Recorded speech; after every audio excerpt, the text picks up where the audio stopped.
কলকাতা টিভিতে আপনাদের সকলকে স্বাগত। আপনাদের সঙ্গে রয়েছে আমি অঙ্কুর।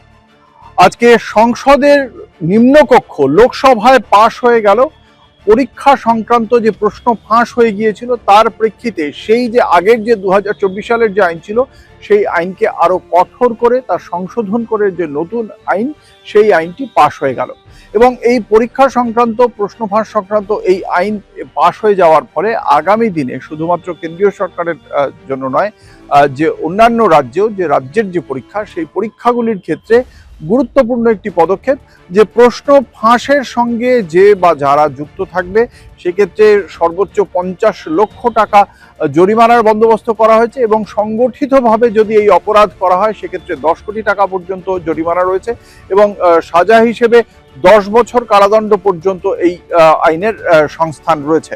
এবং এই আইনটি নিয়ে যখন চর্চা হচ্ছিল সেই সময় লোকসভায় বিরোধী দলনেতা রাহুল গান্ধী তিনি তীব্র ভাষায় আক্রমণ করেন কেন্দ্রীয় সরকারকে। জান্তার মান্তার থেকে 20 জুলাই যে কর্মসূচি হয়েছিল সেই কর্মসূচির পর ছাত্রদের লক্ষ্য করে প্যালেট গান থেকে ছড়রাগুলি ছোড়া হয় এবং তাতে বেশ কয়েকজন ছাত্র আহত হয়েছেন।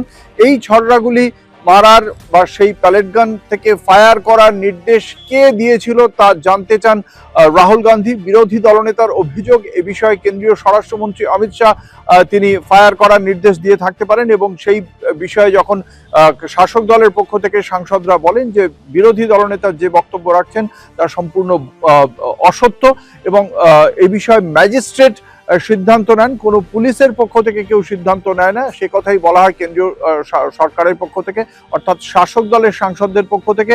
এমনকি বিরোধী দলনেতার মাইক বন্ধ করে দেওয়া হয়। পরবর্তীকালে রাহুল গান্ধী তিনি একটি এক্স হ্যান্ডেলে পোস্ট করেছেন, সেখানে তিনি বলেছেন যে সংসদে যে কথাগুলি তিনি বলতে চেয়েছিলেন সেই কথাগুলি তাকে বলতে দেওয়া হয়নি, তার মাইক বন্ধ করে দেওয়া হয়েছে। আজ সন্ধ্যে 6টায় তিনি একটি সাংবাদিক সম্মেলন করবেন এবং সাংবাদিক সম্মেলন করে যে কথাগুলি তাকে সংসদে বলতে দেওয়া হয়নি সেই কথাগুলি তিনি সাংবাদিক সম্মেলন করে সকলকে জানাবেন। তার দাবি যে এ বিষয়ে তিনি যা বলছেন তা কখনোই অসত্য নয় এবং তার পাশাপাশি তিনি বলেছেন তার মাইক বন্ধ করে তার কথা বন্ধ করা যেতে পারে কিন্তু ছাত্রদের কণ্ঠরোধ করা যেতে পারে না, এই কথাই বলেছেন রাহুল গান্ধী।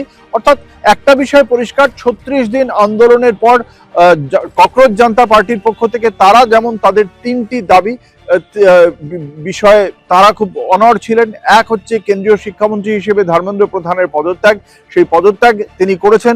দ্বিতীয় দাবি ছিল যে বিভিন্ন জায়গায় ককরোচ জনতা পার্টির আন্দোলনকারীরা যেভাবে তারা বিভিন্ন রাজ্যে তাদের আন্দোলন সংগঠিত করেছিলেন সেই আন্দোলনের জেরে তাদের বিরুদ্ধে এফআইআর হয়েছিল, সেই এফআইআর প্রত্যাহার করতে হবে, কেন্দ্রীয় সরকার হোক বা রাজ্য সরকার, সেই দাবিতেও তারা অনড় রয়েছেন এবং সেই দাবি অনুযায়ী বিহার সরকার, অসম সরকার, পশ্চিমবঙ্গ সরকার ইতিমধ্যেই ছাত্রদের বিরুদ্ধে থাকা যে সমস্ত এফআইআর রয়েছে সেই সমস্ত এফআইআর প্রত্যাহার করে নিয়েছে। তৃতীয় দাবি ক্ষতিপূরণের দাবি, সেই ক্ষতিপূরণের বিষয়েও কেন্দ্রীয় সরকার তাদের আশ্বাস দিয়েছে।